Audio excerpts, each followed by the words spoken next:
کھانے کے طریقوں میں سے ایک طریقہ یہ ہے کہ جب انسان کھانا کھا لے تو کھانے کے بعد انگلیوں کو چاٹ لے، کیونکہ اسے پتہ نہیں ہے کہ کس کھانے میں برکت تھی۔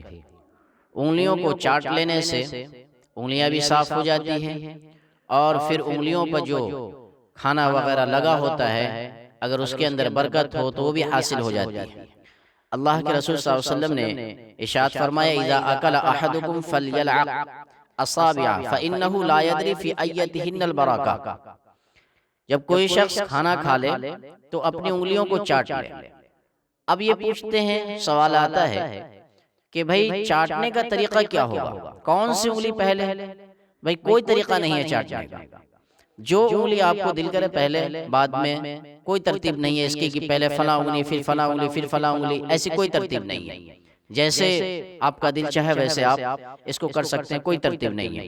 فَإِنَّهُ لَا يَدْرِي فِي أَيَّتِهِنَّ الْبَرَكَةُ، کیونکہ لوگ نہیں جانتے ہیں کہ کھانے کے کس حصے میں برکت ہے، کون حصہ برکت والا ہے جو اس کے بدن کے لیے جو ہے یہ فائدہ مند ہے اور بدن کے لیے مفید ہے۔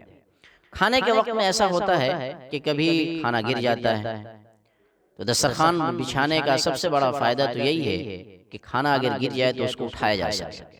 اگر دسترخوان صاف ہے تو کھانا اٹھا کر کے، لقمہ اٹھا کر کے کھا لینا چاہیے، جو چیزیں گری ہے اس کو اٹھا لینی چاہیے۔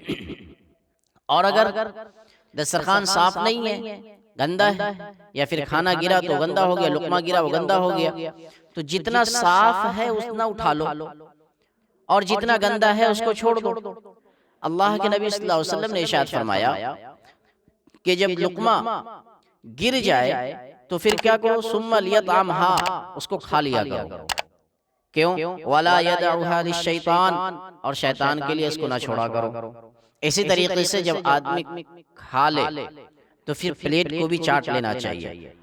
فرماتے ہیں کہ انکم لا تدرون فی ای طعامکم البرکہ، کہ تمہیں پتہ نہیں ہے، جس طریقے سے انگلی کے بارے میں کہا گیا کہ انگلی کے اندر جو دانے لگے ہیں اور اس دانے میں کس دانے میں برکت تھی پتہ نہیں، اسی طریقے سے کھانا کھانے کے بعد جو کھانے میں بچ جاتا ہے آخری حصہ، تو لوگ ایسے ہی اٹھ کر کے چلے جاتے ہیں، ہاتھ دھل لیتے ہیں، نہیں، اس کو پوری طریقے سے صاف کر کے جائیں، پوری طریقے سے کیا کہتے ہیں چاٹ کر کے جائیں، اس کو صفائی کر کے جائیں۔ کیوں؟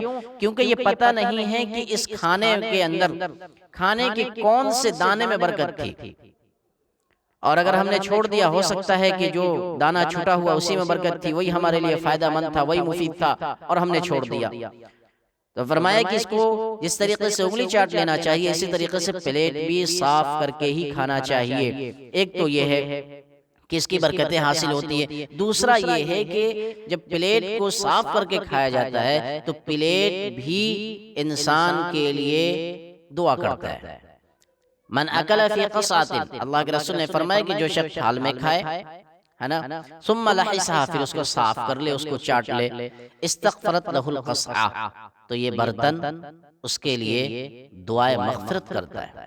ایک پہلو تو یہ ہے کہ دعا کرتا ہے اس کے لیے، تو اس کا دوسرا پہلو کیا ہو جائے گا کہ اگر ہم اس کو گندا چھوڑ دیں، اس کو یوں ہی چھوڑ دیں، ایسے ہی چھوڑ دیں، تو پھر بد دعا کا بھی تو پہلو نکل جائے گا۔ اس لیے ہمیں اچھی طریقے سے سنت کے مطابق کھانا چاہیے، اور پلیٹ کو صاف کر کر کے کھانا چاہیے، تاکہ کھانا برباد بھی نہ ہو، جو برکت والے کھانے ہیں وہ ہمیں حاصل بھی ہو جائیں، اور پھر پلیٹ کی دعا بھی میرے ساتھ شامل ہو جائے۔ ایک چیز اس کے اندر یہ ہے، اگلا طریقہ یہ بتایا گیا کہ کھانا کیسے شروع کرنا چاہیے۔ کھانا تو بھائی کھانا شروع کرنے کا طریقہ یہ ہے کہ انسان کنارے سے کھائے، ایک کنارے سے کھائے۔ اللہ کے رسول نے فرمایا کہ کھانے کے بیچ میں جو ہے یہ برکت نازل ہوتی ہے۔ پلیٹ میں کھانا رکھا ہے، تستری میں رکھا ہوا ہے، بیچ سے ہی کھانا شروع نہیں کرنا، یہ طریقہ نہیں ہے۔ کنارے سے کھانا کھاتے ہوئے جائے، اور پھر اس کے بعد کھانا کو ختم کریں، کیوں ان البرکۃ تنزل وسط الطعام، اللہ تبارک و تعالی جو ہے کھانے کے بیچ میں برکت اتارتا ہے۔ فکلوا من حافتیہ، تو کنارے سے کھانا کھایا کرو، ولا تاکلوا من وسطہ، اور بیچ سے کھانا نہ کھایا کرو، یہ اسلامی طریقہ نہیں ہے، ورنہ برکتیں ختم ہو جاتی ہے۔ اس لیے کھانا سنت کے مطابق کھانے کی کوشش کیا کریں۔